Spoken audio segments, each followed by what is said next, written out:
أولئك هم الظالمون. يا أيها الذين آمنوا اجتنبوا كثيرا من الظن إن بعض الظن إثم ولا تجسسوا ولا يغتب بعضكم بعضا أيحب أحدكم أن يأكل لحم أخيه ميتا فكرهتموه واتقوا الله إن الله تواب رحيم.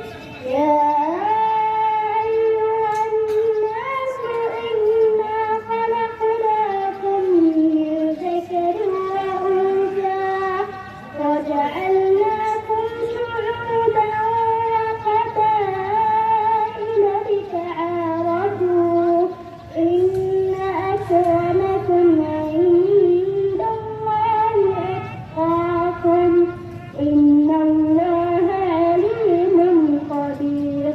صدق الله العظيم.